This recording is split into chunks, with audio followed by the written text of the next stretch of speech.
আমার স্বামী বলেছিল সে নাকি আমার পেছনে খরচ করতে করতে ক্লান্ত, তাই আমি নিজের টাকায় কেনা প্রতিটি জিনিসে আলাদা স্টিকার লাগিয়ে দিলাম। মেঘলা এ মাস থেকে যার যার খরচ সে নিজেই চালাবে। সত্যি বলতে কি, তোমার জন্য খরচ করতে করতে আমি ক্লান্ত। কথাটা বলেছিল রাশেদ, এমন একটা আত্মবিশ্বাসী ভঙ্গিতে বলেছিল যে এক মুহূর্তের জন্য আমার ওর প্রতি মায়াই লেগেছিল। আমি তখন রান্নাঘরে দাঁড়িয়ে ধনেপাতা কুচি করছিলাম। ছবির টুপটাপ শব্দ, চুলায় ফুটতে থাকা ডালের বুদবুদ আর ফ্রিজের মৃদু গুঞ্জন ছাড়া পুরো ঘরে আর কোনো শব্দ ছিল না। আমি চিৎকার করিনি, কাঁদিনি, এমনকি হাতের কাজটাও থামাইনি। শুধু শান্ত গলায় বলেছিলাম, খুব ভালো। রাশেদ অবাক হয়ে আমার দিকে তাকিয়েছিল। মনে হচ্ছিল সে ঝড়ের জন্য প্রস্তুত ছিল, কিন্তু পেল এক অদ্ভুত শান্তি। খুব ভালো মানে খুব ভালো। আলাদা খরচের ব্যাপারটা আধুনিকও ন্যায্য। সব কিছু পরিষ্কার থাকবে। কাল থেকেই শুরু করি। রাশেদের মুখ কয়েক সেকেন্ডের জন্য হাঁ হয়ে রইল। আমার স্বামী ঢাকার একটি নামী রিয়েল এস্টেট কোম্পানিতে সিভিল ইঞ্জিনিয়ার হিসেবে কাজ করত। ভালো বেতন পেত, খুবই ভালো। কিন্তু বহু বছর ধরে সে এমনভাবে চলছিল যেন বাসার বিদ্যুৎ বিল, গ্যাস বিল, ইন্টারনেট, বাজার সদাই, ওষুধপত্র সবকিছু নিজে নিজেই পরিশোধ হয়ে যায়। অন্যদিকে আমি ছিলাম একটি বড় শিল্প প্রতিষ্ঠানের লজিস্টিক বিভাগের ম্যানেজার। আমার বেতন তার চেয়েও বেশি ছিল, কাজের চাপও বেশি ছিল। তারপরও প্রতি শুক্রবার আমি তার পুরো পরিবারের জন্য রান্না করতাম। এমনভাবে করতাম যেন আমার বাসা কোনো পারিবারিক পারিবারিক ভোজের আয়োজন কেন্দ্র। শুরুর দিকে আমার ভালো লাগতো।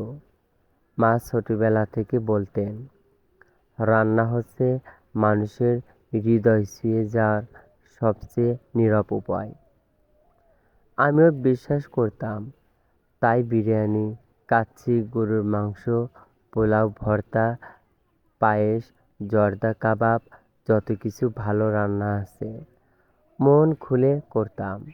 সমস্যা রান্না ছিল না, সমস্যা ছিল রাশেদের মা সায়েদা বেগম। প্রতি শুক্রবার তিনি বাসায় আসতেন, হাতে কয়েকটা খালি ডাব্বা আর মুখ ভর্তি মন্তব্য, মেঘলা, আজকে ভাতটা একটু বেশি নরম হয়ে গেছে, মাংস ভালো হয়েছে, তবে আর একটু মশলা দিলে জমতো। তোমার তো ভালো বেতন, একটু ভালো মানের গরুর মাংস আনতে পারতে না? তারপর খাওয়া শেষ হতেই তিনি আমার ফ্রিজের খাবার ডাব্বায় ভরে নিয়ে যেতেন। কখনো ছোট্ট ছেলে সোহেলের জন্য, কখনো সোহেলের স্ত্রী নীলা আর তাদের বাচ্চাদের জন্য। মনে হতো যেন আমি জন্মেছি পুরো পরিবারকে খাওয়ানোর জন্য। কেউ কোনোদিন জিজ্ঞেস করেনি খাবারের খরচ কত, কেউ একটা পাতিলও ধুয়ে দেননি। আর ধন্যবাদ বললেও তার শেষে কোনো না কোনো সমালোচনা থাকতই। সেই মাসে হঠাৎ একদিন কৌতূহলবশত আমি আমার হিসাবের ফাইল খুললাম। আমি সব খরচ লিখে রাখার অভ্যাস করতাম। মাংস, মাছ, মিষ্টি, ফল, বাচ্চাদের উপহার, স্কুলের জিনিসপত্র, ওষুধ, সব এক বছরের হিসাব যোগ করতেই আমার বুকের ভেতরটা কেঁপে উঠল। শুধু শুক্রবারের দাওয়াতগুলোতেই আমার খরচ হয়েছে প্রায় 2 লক্ষ টাকার কাছাকাছি। আমি অনেকক্ষণ স্ক্রিনের দিকে তাকিয়েছিলাম। 2 লক্ষ টাকা, শুধু ভালোবাসা আর দায়িত্ববোধের নামে। যে টাকায় আমি নিজের জন্য অনেক কিছু করতে পারতাম, অথচ কেউ কখনো ভাবেনি এগুলোর মূল্য আছে।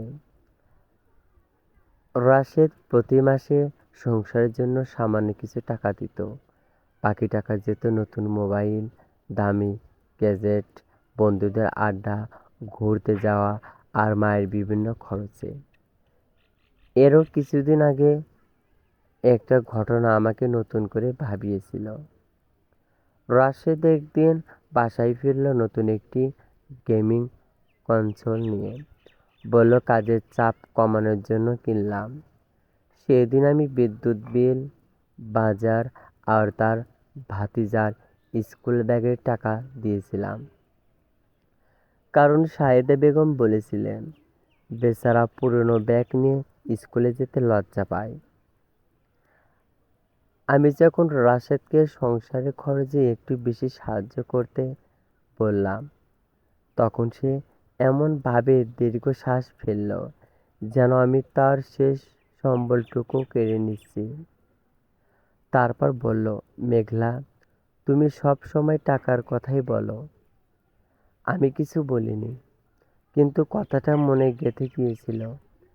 আসলে এই আলাদা হিসেবে কারণ ধারণাটা পুরোপুরি তার নিজের ছিল না।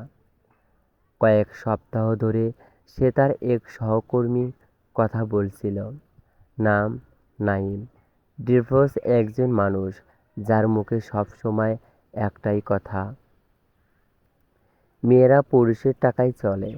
অন্যদিকে সায়েদা বেগমে একদিন খাওয়ার টেবিলে বলেছিলেন, এখনকার আধুনিক সংসারে আলাদা হিসেবই ভালো, কেউ কারো বোঝা হয় না। সেদিনই আমি সব বুঝেছিলাম।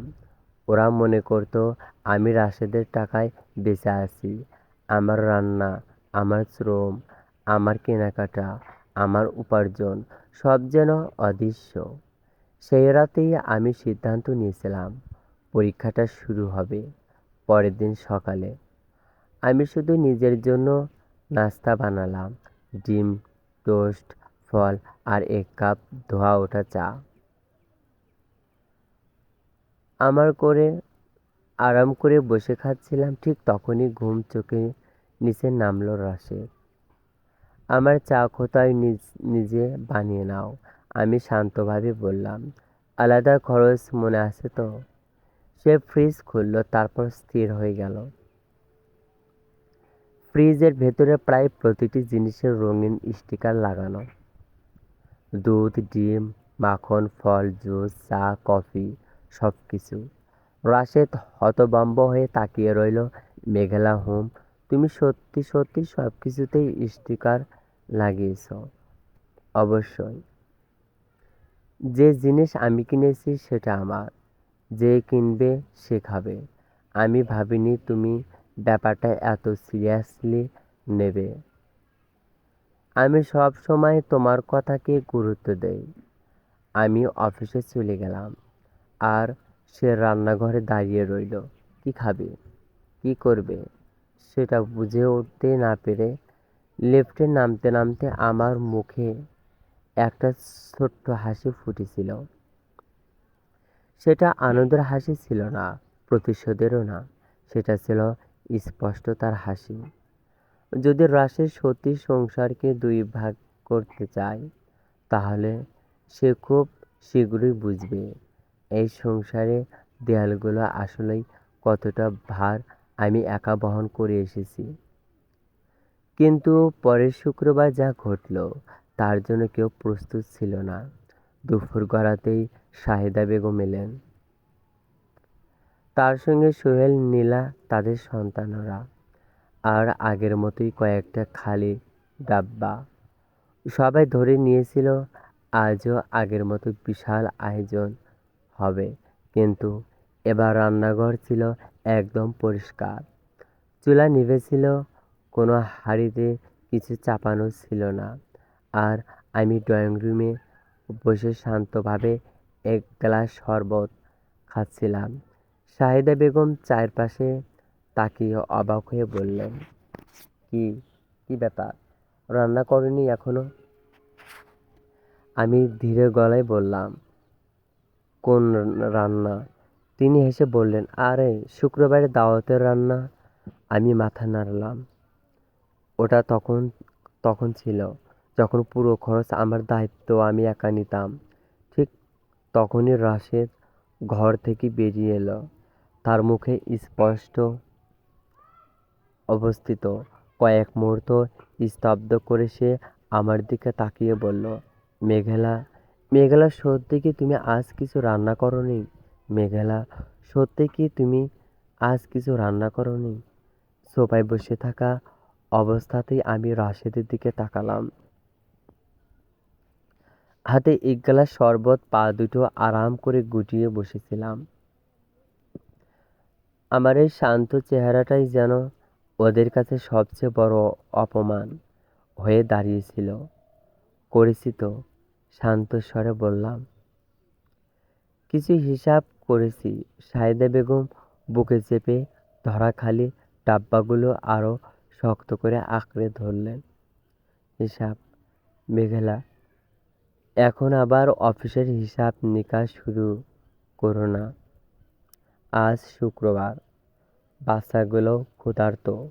সোহেল রান্নাঘরের দিকে তাকিয়ে বলল, একটুও ভাত রান্না হয়নি। তার পাশে দাঁড়ানো নীলা কনুই দিয়ে তাকে আলতো ধাক্কা দিল। তিনটা শিশু ডাইনিং টেবিলের পাশে দাঁড়িয়ে বিভ্রান্ত চোখে চারপাশ দেখছিল। ওদের প্রতি আমার কোনোদিন রাগ ছিল না, আজও নেই, কিন্তু ওরা আমার সন্তানও নয়। তারপরও বছরের পর বছর আমি এমনভাবে দায়িত্ব পালন করেছি যেন ওদের সব কিছুর দায় আমারই। আমি ধীরে ধীরে উঠে দাঁড়ালাম। আজ কোনো ফ্রি পারিবারিক ভোজ নেই। ফ্রি শব্দটা যেন ঘরের ভেতর একটা চরের মতো আছড়ে পড়ল। শাহিদা বেগম হতভম্ব হয়ে বললেন, ফ্রি? তুমি আমাদের এমন মনে করো ভিখারি না? আমি মাথা নাড়ালাম। আমি শুধু এমন কিছু মানুষকে দেখছি যারা বছরের পর বছর খেয়েছে, নিয়ে গেছে, চেয়েছে, ব্যবহার করেছে, কিন্তু কোনোদিন জিজ্ঞেস করেনি এসবের টাকা কে দেয়। রাশেদের মুখ লাল হয়ে উঠল। মেঘেলা, সবার সামনে এমন করো না। আমি সরাসরি তার চোখে তাকালাম। তুমি তুমি তো আমার সামনেই বলেছিলে আমার পেছনে খরচ করতে করতে ক্লান্ত। তাই ভাবলাম সবাই জানুক ঠিক কি কি খরচ তুমি করেছো। আমি ডাইনিং টেবিলের দিকে এগিয়ে গেলাম। সেখানে আগে থেকেই রাখা ছিল একটা গোলাপি ফাইল, মোটা একটা ফাইল ভর্তি কাগজপত্র। প্রতিটা পাতায় তারিখ, টাকার অঙ্ক, রসিদ, প্রমাণ। কিছু বানিয়ে বলার দরকার ছিল না। আমার পেশা আমাকে একটা জিনিস শিখিয়েছে, প্রমাণের সামনে আবেগ খুব বেশি সময় টেকে না। আমি প্রথম কাজটা টেবিলে রাখলাম আমি প্রথম কাগজটা টেবিলে রাখলাম। মাসে সংসারের গড় বাজার খরচ 18,400 টাকা। পরিশোধ করেছি আমি। দ্বিতীয় কাগজ বিদ্যুৎ বিল, গ্যাস বিল, ইন্টারনেট মেনটেন্যান্স সব আমি দিয়েছি। তৃতীয় কাগজ আম্মার ওষুধের খরচও আমি দিয়েছি। সাহিদা বেগম বিস্ময়ে চোখ পিটপিট করলেন। ওগুলো তো রাশেদ তোমাকে দিতে বলেছিল। ঠিকই, কিন্তু বলেছিল সে। টাকা দিয়েছি আমি। দুটো বিষয় এক নয়। সোহেল পরিবেশটা হালকা করার চেষ্টা করলো। আরে ভাবি, এমনকি আমাদের খাওয়া দাওয়াও হিসাব নেবেন নাকি? আমি আরেকটা ফাইল বের করলাম। প্রতিটা লোকমান, না শুধু বার্ষিক হিসাব। নীলা কাগজের দিকে তাকিয়ে হঠাৎ থমকে গেল। 1,80,000 টাকা। আমি শান্ত গলায় বললাম, শুধু শুক্রবারে দাওয়াতে খরচ। এর মধ্যে জন্মদিন, স্কুলের জিনিস, খেলনা, উপহার, অতিরিক্ত বাজার কিংবা ধার দেওয়া টাকা নেই। শাহিদা বেগম তাচ্ছিল্যের হাসি দিলেন। তাই নাকি? এখন কি পুরো পরিবারকে বিল ধরাবে? না, আমি বললাম, শুধু বলবো, যেহেতু পাইনি এখন থেকে যার যার খরচ সে নিজেই বহন করবে। রাশেদ এগিয়ে এসে নিচু গলায় বলল, যথেষ্ট হয়েছে। না, আমি তার দিকে তাকালাম। এখনই শুরু হয়েছে। আমি ফ্রিজ খুললাম। গোলাপি স্টিকারগুলো এখনো জায়গা মতো লেগে আছে, বরং আগের চেয়েও আরো বেশি। দুধের গায়ে মেঘলা, পনিরের গায়ে মেঘলা, মাংসের প্যাকেটে মেঘলা, পাউরুটিতে মেঘলা, চায়ের জারে মেঘলা, এমনকি পানির বোতলেও। সাইদা বেগম বুকের ওপর হাত রাখলেন। কি লজ্জার ব্যাপার! আমি ধীরে উত্তর দিলাম, আসল লজ্জা হলো যে মানুষটা সবকিছু দাম দেয় তাকেই পরগাছা বলা। হঠাৎ রাশেদ আমার হাত চেপে ধরল। জোরে নয়, তবু যথেষ্ট।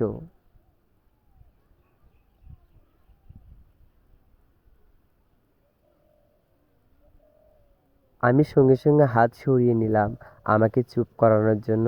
আর কখনো হাত দেবে না। ড্রয়িং রুম নিস্তব্ধ হয়ে গেল, এমনকি বাচ্চাগুলোর কথাও থেমে গেল। আর বহু বছরের মধ্যে প্রথমবার নীলা নিজের সঙ্গে আনা চিপসের প্যাকেট খুলে নিজের সন্তানদের খাওয়াতে শুরু করলো।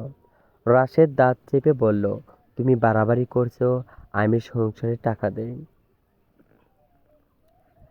মাসে 5,000 টাকা। আমি হেসে ফেললাম। তুমি নিজের গেম, গ্যাজেট আর বন্ধুদের আড্ডায় এর চেয়েও বেশি খরচ করো। সোহেল অস্বস্তিত হাসি দিল। ভাই, মনে হচ্ছে আজ তুমি বিপদে পড়েছিস। রাশেদ কড়া চোখে তার দিকে তাকালো। আমি তখন ফোনটা বের করলাম। আর একটা বিষয় আছে। রাশেদ, তার মুখের রং বদলে গেল। কি? আমি যৌথ অ্যাকাউন্টের লেনদেন দেখেছি। শাহিদা বেগমের মুখও শক্ত হয়ে গেল। সেই মুহূর্তেই আমি বুঝলাম তিনি সব জানতেন। আমি ধীরে ধীরে বললাম, 8 মাস ধরে তুমি 5,000 টাকা জমা দিয়েছ, তারপর একই দিনে 3,500 টাকা তুলে তোমার মায়ের অ্যাকাউন্টে পাঠিয়েছ। রাশেদ পাথরের মতো স্থির হয়ে গেল। সোহেল অবিশ্বাস নিয়ে মায়ের দিকে তাকালো। আম্মা, সায়েদা বেগম গলা শক্ত করে বললেন, আমার দরকার ছিল, সাহায্য তো পেতেনি। আমি বললাম, বাজার, ওষুধ, হাসপাতাল, নানান খরচ। কিন্তু তার পাশাপাশি যে টাকা সংসারের জন্য দেওয়ার কথা ছিল সেটাও নিয়েছেন। নীলা হতবাক হয়ে বলল, তাহলে ভাবি এক খরচ দুইবার দিচ্ছিলেন? ঠিক ঠিক তাই। প্রথমবারের মতো কেউ কোনো উত্তর খুঁজে পেল না। ঘরের সেই নীরবতা আমার কাছে অবিশ্বাস্য রকম তৃপ্তিদায়ক লাগছিল। হঠাৎ শাহিদা বেগম ডাব্বাগুলো টেবিলে রেখে বললেন, এসবের মূল কারণ কি জানো? তোমার নিজের সন্তান নেই বলেই এমন করছো। মুহূর্তের বাতাস জমে গেল। রাশেদ চোখ বন্ধ করলো। সোহেল তাড়াতাড়ি বলল, আম্মা প্লিজ। কিন্তু ততক্ষণে কথাটা বেরিয়ে গেছে বিষের মতো। তাই টাকার হিসাব নিয়ে এত মাতামাতি। যাদের সন্তান থাকে তারা পরিবারের জন্য সবকিছু ভাগাভাগি করতে শেখে। কথাটা আমাকে আঘাত করলো গভীরভাবে। দুটি হারানো সন্তান, দীর্ঘ চিকিৎসার অবগতির অপমানজনক প্রশ্ন, সবকিছু এক মুহূর্তেই ফিরে এলো। আমি গভীর শ্বাস নিলাম। আমার সন্তান নেই বলে আমি কারো এটিএম মেশিন হয়ে যাই না। সাইদা বেগম কিছু বলতে যাচ্ছিলেন, আমি হাত তুলে থামিয়ে দিলাম। আর সন্তান জন্ম দিয়েছেন বলেই আপনি ভুলে উদ্ধৈর্য নন। রাশেদ এক পা এগিয়ে এলো। আমার মায়ের কাছে ক্ষমা চাও। আমি অনেকক্ষণ তার দিকে তাকিয়ে রইলাম। তারপর হঠাৎ সবকিছু পরিষ্কার হয়ে গেল। সে বিভ্রান্ত ছিল না। সে অনেক আগেই সিদ্ধান্ত নিয়ে ফেলেছেন। আর সেই সিদ্ধান্তে আমি ছিলাম না। উনি আমার মা। রাশেদ বলল। আমি ধীরে ধীরে মাথা নাড়লাম। আর আমি তোমার স্ত্রী, সেই স্ত্রী যার ওপর খরচ করতে করতে তুমি নাকি ক্লান্ত হয়ে গেছো। আমি করিডোরের দিকে হাঁটলাম। তারপর আলো জ্বালালাম। সেই আলো জ্বলার সঙ্গে সঙ্গে সবাই আরো কিছু দেখতে পেল। সোফার পাশে একটা গোলাপি স্টিকার। মূল্য পরিশোধ করেছেন মেঘলা। টেলিভিশনের পাশে আর একটা মূল্য পরিশোধ করেছেন মেঘলা। ওয়াশিং মেশিনে, ডাইনিং ক্যাবিনেটে, শোকেসে, এমনকি সেই দেওয়ালের ছবিটাতেও, যেটা নিয়ে রাশেদ অতিথিদের সামনে গর্ব করত। সবখানে একই কথা, মূল্য পরিশোধ করেছেন মেঘলা। ডাইনিং টেবিলের মাঝখানেও বড় একটা গোলাপি স্টিকার। নীলা মুখ চেপে ধরল। সোহেলের মুখের হাসি পুরোপুরি মিলিয়ে গেল। আর সায়েদা বেগমকে দেখে মনে হচ্ছিল তিনি যে কোনো মুহূর্তেই বিস্ফোরিত হবেন। তুমি এই বাড়িরও দাম নির্ধারণ করে ফেলেছ। সায়েদা বেগমের কণ্ঠে রাগ আর অপমান মিশেছিল। আমি শান্ত গলায় বললাম, বাড়ির দাম নির্ধারণ করিনি, শুধু কে দাম দিয়েছে সেটা লিখে দিয়েছি। রাশেদ ঝটকা মেরে সোফার গায়ে লাগানো গোলাপি স্টিকারটা ছিঁড়ে ফেলল। এসব নাটক অনেক হয়েছে। স্টিকার দু টুকরো করে মেঝেতে পড়ে গেল। আমি আরেকটা ফাইল খুললাম। ওটা শুধু একটা স্টিকার ছিল, কিন্তু এগুলো কাগজপত্র, ফাইল থেকে দলিল আর ব্যাংকের নথি বের করে টেবিলের ওপর রাখলাম। এই ফ্ল্যাটটা আমি বিয়ের আগেই কিনেছিলাম। ঋণের কিস্তি আমি দিয়েছি, রেজিস্ট্রেশনের খরচ আমি দিয়েছি, মেইনটেন্যান্সও আমি দিয়েছি। রাশেদ কাগজগুলোর দিকে এমন ভাবে তাকালো যেন এগুলো অন্য কোনো ভাষায় লেখা। কিন্তু আমরা তো একসঙ্গে এখানে থাকি। আমি তার দিকে তাকালাম। হ্যাঁ, থাকতেই। আমার কিছু বললাম না। প্রয়োজনও ছিল না থাকতেই। শব্দটা যেন পুরো ঘরের মধ্যে ঝুলে রইল। সায়েদা বেগম ছেলের পাশে এসে দাঁড়ালেন। রাশেদ, কিছু বল। রাশেদ আগে ফুঁসতে ফুঁসতে বলল, তুমি কি আমাকে আমার নিজের বাড়ি থেকে বের করে দিচ্ছ? না। আমি মাথা নাড়ালাম। আমি শুধু তোমার নীতিতে চলছি। যার টাকা তার জিনিস। সোহেল হাত তুলে পরিস্থিতি সামলানোর চেষ্টা করল। আচ্ছা আচ্ছা, এত দূর যাওয়ার কি দরকার? ভাবি, তুমি তো জানো আম্মার কথা একটু শক্ত, কিন্তু উনি তোমাকে ভালোবাসেন। আমার মুখে একটা ক্লান্ত হাসি ফুটে উঠল। সোহেল, তোমার মা আজও খালি ডাব্বা নিয়ে এসেছেন। সেই খাবার নিয়ে যাওয়ার জন্য যার টাকা আমি দিতাম। রান্না আমি করতাম, প্যাকেটও আমি করতাম। এটাকে ভালোবাসা বলে না, এটাকে অভ্যাসগত সুযোগ নেওয়া বলে। নীলা দ্রুত মুখ নিচু করে ফেলল। রাশেদ হঠাৎ টেবিলের হাত চাপড়ে উঠল। আমার পরিবারকে অপমান করার অধিকার তোমার নেই। আমি তার চোখের দিকে তাকিয়ে বললাম, আর তোমার কি অধিকার ছিল আমাকে সবার সামনে এমন একজন মানুষ হিসাবে দেখানোর, যে নাকি তোমার টাকায় চলে? ওটা একটা কথা ছিল। না। আমি মাথা নাড়ালাম। ওটা তোমার চিন্তা ধারণা ছিল। আবার নীরবতায় নেমে এলো। বাইরে শিশুদের খেলার শব্দে ভেসে আসছিল, দূরে কোনো গাড়ির হর্ন। পুরো শহর স্বাভাবিকভাবে চলছিল, শুধু আমার ড্রয়িং রুমটা যেন বহু বছরের জমে থাকা হিসেবের আদালত হয়ে উঠেছিল। আমি এই শহরটাকে ভালোবাসতাম, এর ব্যস্ত রান্না, শীতের বিকেল, চায়ের দোকানের আড্ডা, রাতের আলো। কিন্তু নিজের ঘরের অতিথির মতো বেঁচে থাকতে আর ভালো লাগছিল না। সাহেদা বেগম হঠাৎ ব্যাগটা তুলে নিলেন। আমরা চলে যাচ্ছি। যেখানে পরিবারকে এভাবে অপমান করা হয় সেখানে আমি 1 মিনিটও থাকব না। 1 মিনিট, আমি বললাম। তিনি বিরক্ত চোখে তাকালেন। আবার কি? আমি একটা কাগজ বাড়িয়ে দিলাম।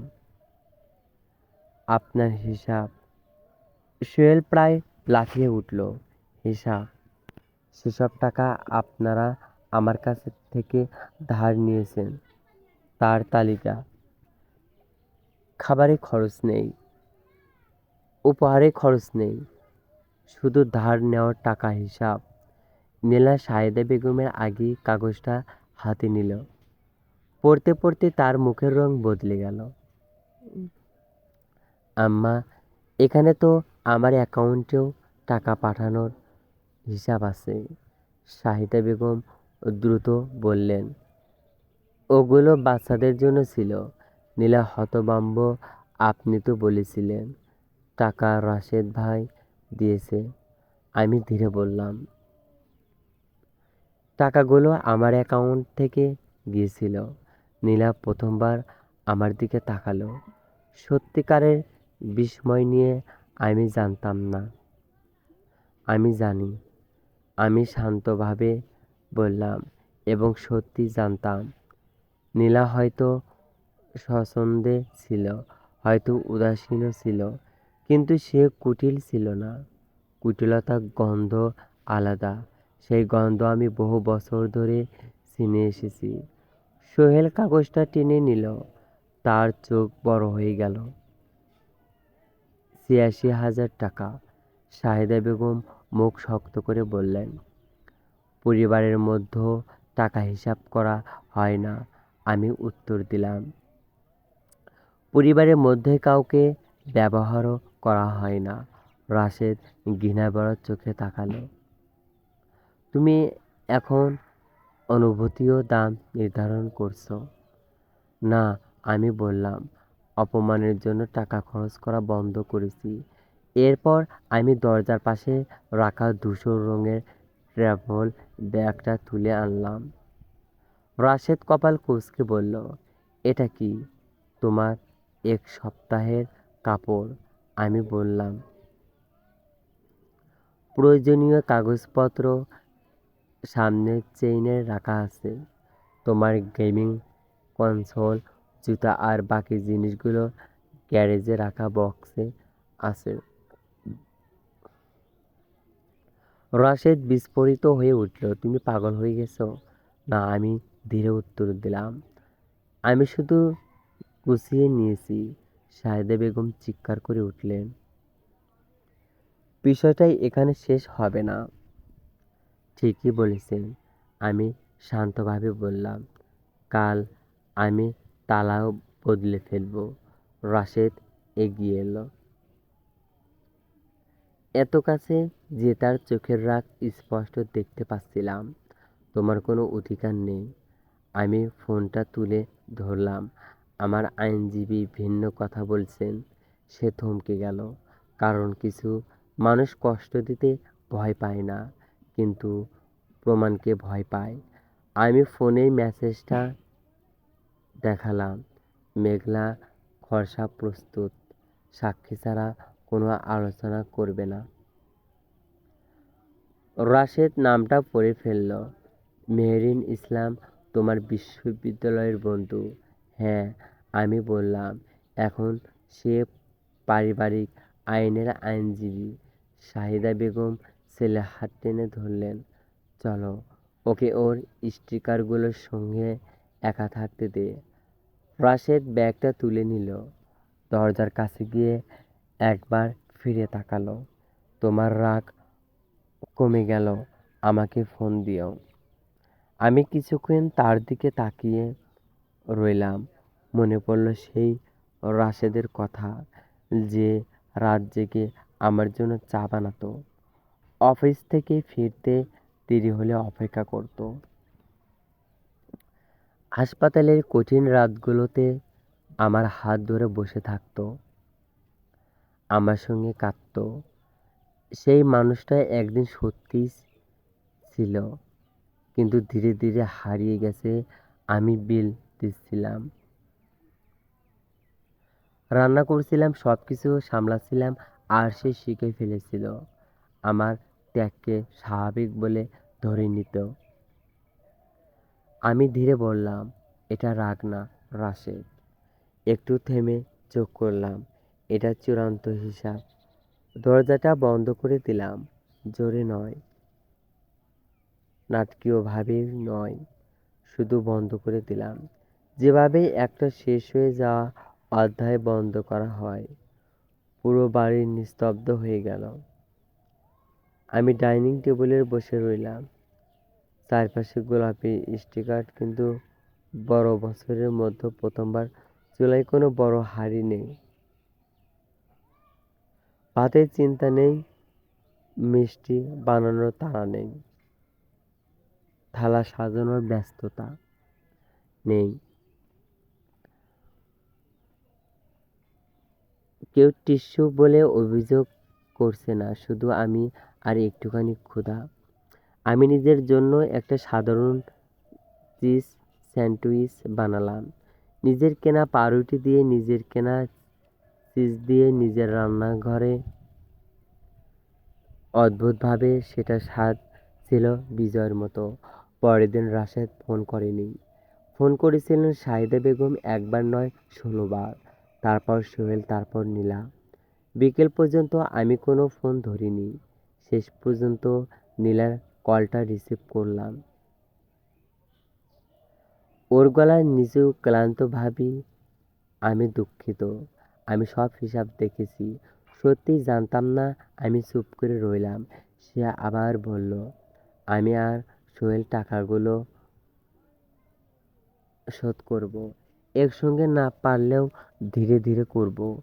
জানালার বাইরে তাকিয়ে আমি ধীরে ধীরে বললাম, ধন্যবাদ। কিছুক্ষণ নীরব থাকার পর নীলা বলল, বাচ্চাগুলো তোমার খোঁজ করছে। বুকের ভেতর হালকা একটা ব্যথা উঠল। আমি ওদের ভালোবাসতাম, খুব ভালোবাসতাম, কিন্তু ভালোবাসায় কিনে নেওয়ার জন্য আর হাজারো ব্যাগ ব্যবহার করতে চাইনি। বুঝতে পারছি। নীলা বলল, এটাই ছিল সেই পরিবারের কাছ থেকে পাওয়া প্রথম পরিণত ক্ষমা প্রার্থনা। সব ক্ষত সারিয়ে তোলার জন্য যথেষ্ট ছিল না, তবু বহুদিনের কাদামাটির মধ্যে একটা পরিষ্কার পাথরের মতো ছিল। ৩ দিন পর রাশেদ আবার ফিরে এলো। ৩ দিন পর রাশেদ আবার এলো, চোখের নিচে কালি, চুল এলোমেলো, শার্ট কুঁচকে আছে, হাতে একটা পাউরুটির প্যাকেট। দরজার সামনে দাঁড়িয়ে অবস্থিত নিয়ে বলল, পাউরুটি কিনেছি। কথাটা শুনে আমার বুকের ভেতর কিছু একটা নেড়ে উঠেছিল, খুব খুব সামান্য, তবুও উঠেছিল। আমি শুধু বলছিলাম, ভালো। রাশেদ কিছুক্ষণ চুপ থেকে বলল, একটু কথা বলতে পারি? আমি ওকে ভেতর আসতে দিলাম, কিন্তু দরজাটা বন্ধ করলাম না। রাশেদের চোখ ঘুরে ঘুরে ঘরের দিকে তাকালো। সব গোলাপি স্টিকার আর আগের মতো নেই, অনেকগুলো খুলে ফেলেছি। অনুশোচনা থেকে নয়, তাদের কাজ শেষ হয়ে গিয়েছিল বলে। রাশেদ কিছু গলায় বলল, আম্মা অনেক ভুল করেছে। হ্যাঁ, আমিও করেছি। হ্যাঁ। সে অপেক্ষা করছিল, হয়তো আমি কথাটা নরম করব। আমি করিনি। রাশেদ দীর্ঘ শ্বাস ফেলল। আমি জানতামই না তুমি এত কিছু একা সামলাচ্ছ। আমি শান্তভাবে বললাম, তুমি জানতে চাওনি। সে মাথা নিচু করে ফেলল। অনেকক্ষণ পর বলল, অফিসে সব সময় একটা কথা শুনতাম, পুরুষকে নাকি সংসারের কর্তা হতে হবে। স্ত্রী যেন কখনো তার চেয়ে বড় না হয়ে যায়। নায়েম সবসময় বলতো, স্ত্রীর আয় বেশি হলে সে স্বামীকে আর সম্মান করে না। আমি তার দিকে তাকালাম। তাই বলে আমাকে অদৃশ্য করে দিলে তোমার সম্মান ফিরে আসতো? রাশেদ উত্তর দিতে পারল না। কিছুক্ষণ পর বলল, আমি এভাবে ভাবিনি। এটাই তো সমস্যা। টেবিলের ওপর পাউরুটি প্যাকেটটা রেখে সে বলল, আমি সব ঠিক করতে চাই। আমি চুপচাপ দাঁড়িয়ে রইলাম। তারপর বললাম, তাহলে গত 1 বছরের প্রকৃত সংসার খরচে অর্ধেক ফেরত দাও। রাশেদ অবাক হয়ে তাকালো।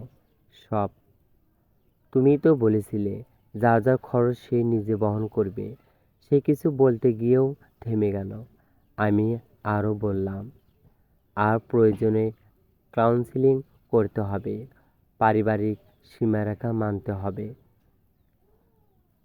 তোমার মা আর কখনো নিমন্ত্রণ ছাড়া এই বাড়িতে ঢুকবেন না। শুক্রবারের পারিবারিক ভোজনও আপাতত বন্ধ থাকবে। কোনো খালি ডাব্বা নয়, কোনো অপমান নয়, কোনো অজুহাত নয়। রাশেদ যেন প্রতিটি শর্তের সঙ্গে একটু একটু করে ব্যবস্থায় ফিরে আসছিল। অবশেষে সে জিজ্ঞেস করল, আমাদের কি হবে? এই প্রশ্নটাই আমাকে সবচেয়ে বেশি কষ্ট দিল। কারণ আমরা শব্দটা ভেতর এখনো অনেক স্মৃতি ছিল, অনেক ভালোবাসাও ছিল, কিন্তু অনেক ঋণও ছিল। আমি ধীরে ধীরে বললাম, জানি না এখনো আমাদের বলে কিছু আছে কিনা। রাশেদের চোখ ভিজে উঠল। আমি তোমাকে ভালোবাসি। আমার বুকটা মোচড় দিয়ে উঠল। তবু বললাম, আমি তোমাকে ভালোবেসেছিলাম যখন তুমি আমাকে সব কিছুর মধ্যে একা ফেলে রেখেছিলে। সে মুখে হাত চাপা দিল। আমি এগিয়ে গিয়ে তাকে সান্ত্বনা দিইনি, কারণ সব ক্ষত শুকানোর আগেই ব্যান্ডেজ লাগালো ক্ষতটাই ভেতরে ভেতরে থেকে যায়। তারপর কেটে গেল 2 মাস। রাশেদ সত্যি টাকা ফেরত দিতে শুরু করলো। একসঙ্গে নয়, ধীরে ধীরে। তার গেমিং কনসোল বিক্রি করলো, দামি জুতাগুলো বিক্রি করলো, বন্ধুদের সঙ্গে অপ্রয়োজনীয় আড্ডা কমিয়ে দিল, গোপনে মায়ের অ্যাকাউন্টে টাকা পাঠানো বন্ধ করলো। জীবনে প্রথমবার সে বুঝল একটা ফ্রিজ ভর্তি করতে কত খরচ হয়। একদিন বাজার করতে গিয়ে আমাকে মেসেজ পাঠিয়েছিল, সরিষার তেলের দাম এত বেশি কেন? আমি উত্তর দেইনি। কিছু শিক্ষা নিজের চোখে দেখেই শিখতে হয়। এদিকে এক শনিবার শাহিদা বেগমও এলেন। তবে এবার হাতে খালি ডাব্বা ছিল না, ছিল একগুচ্ছ ফুল। আমি পুরো দরজা খুলিনি, অল্প ফাঁক করেই দাঁড়িয়েছিলাম। তিনি গম্ভীর গলায় বললেন, তোমার কাছে ক্ষমা চাইতে এসেছি। আমি নীরবে তাকিয়ে রইলাম। তিনি ঠোঁট কামড়ে বললেন, আমি অন্যায় করেছি। আমি চুপ। তোমার সুযোগ নিয়েছি, আমি এখনো চুপ। কথাগুলো বলতে তার ভীষণ কষ্ট হচ্ছিল। অহংকার ধীরে ধীরে ভাঙার শব্দ যেন আমি শুনতে পাচ্ছিলাম। কিছুক্ষণ পর তিনি বললেন, আর সন্তান নিয়ে ওই কথাটা বলা উচিত হয়নি। আমার বুকের ভেতর হালকা ব্যথা ছড়িয়ে পড়ল। যে সন্তানহারা কখনো পৃথিবীতে আলো দেখায় না, যে সন্তানরা কখনো পৃথিবীর আলো দেখেনি, যাদের জন্য অসংখ্য রাত কেটেছি, যাদের অনুপস্থিতি আজও আমার জীবনে নীরব শূন্যতা। আমি শান্ত গলায় বললাম, আজই আপনাকে ক্ষমা করতে পারছি না, কিন্তু আপনার ক্ষমা চাওয়াটা গ্রহণ করলাম। সাহেদা বেগম ধীরে মাথা নাড়ালেন। ভেতরে ঢোকেননি, ফুলগুলো দরজার পাশে রেখে চলে গেলেন। সেদিন রাতে রাশেদ ফোন করলো, কিছু জিনিস নেওয়ার জন্য আসতে চাইলো। আমি অনুমতি দিলাম। ঘরে ঢুকে সে ফুলগুলো দেখতে পেল। আম্মা এসেছিল। হ্যাঁ, তুমি কি তাকে ক্ষমা করে দিয়েছো? না। রাশেদ মাথা নাড়ল। ঠিক আছে। খুব ছোট্ট একটা উত্তর, কিন্তু বহু বছরের মধ্যে এটাই ছিল সবচেয়ে পরিণত উত্তর। সে আমাকে বোঝানোর চেষ্টা করেনি, চাপ দেয়নি, কারো পক্ষ নেয়নি, শুধু মেনে নিয়েছিল। 1 বছর কেটে গেছে। আজও আমি নিশ্চিন্ত নই আমাদের বিয়ের শেষ পর্যন্ত টিকে থাকবে কিনা। আমি আর রাশেদ এখনো আলাদা থাকি, তবে মাঝে মধ্যে দেখা হয়। কখনো কোনো নিরিবিলি রেস্টুরেন্ট, কখনো বিকেলে চায়ের টেবিলে। মনে হয় যেন আমরা দুজন নতুন করে একে অপরকে চিনেছি। একটা দীর্ঘ আগুনের পর বেঁচে যাওয়ার দুই মানুষের মতো। এখনো সে নিজের চায়ের বিল নিজে দেয়, আমি নিজেরটা দেই, শাস্তি হিসাবে নয়, স্বচ্ছতার জন্য। কিছু কিছু রবিবার সে রান্নাও করে, ভয়াবহ খারাপ রান্না। একদিন কাচ্চি রান্না করেছিল, এত লবণ হয়েছিল যে দুজনেই হাসতে হাসতে কেঁদে ফেলেছিলাম। আমি মজা করে বলেছিলাম, আর একটু ঠিকঠাক হলে ভালো হতো। রাশেদ সঙ্গে সঙ্গে ভয় পাওয়ার ভান করেছিল। প্লিজ, প্লিজ আম্মাকে ডাকো না। আমরা দুজনেই হেসে উঠেছিলাম। ওটা সম্পূর্ণ ক্ষমা ছিল না, কিন্তু একটা নতুন বাতাস ছিল, একটা নতুন শুরু। আজ আর আমার ফ্রিজে কোনো গোলাপি স্টিকার নেই, প্রয়োজনও নেই, কারণ এই বাড়ির প্রতিটা জিনিসের নিস্তব্ধতা স্মৃতি আছে। সোফা জানে কে তার দাম নিয়েছিল, রান্নাহারি জানে কে তাকে বছরের পর বছর ধুয়েছে, ডাইনিং টেবিলে জানে একদিন সেখানে একা বসে একটা মেয়ে নিজের সম্মান ফিরিয়ে এনেছিল। আর আমিও জানি, এখন আমি আর বাধ্য হয়ে রান্না করি না।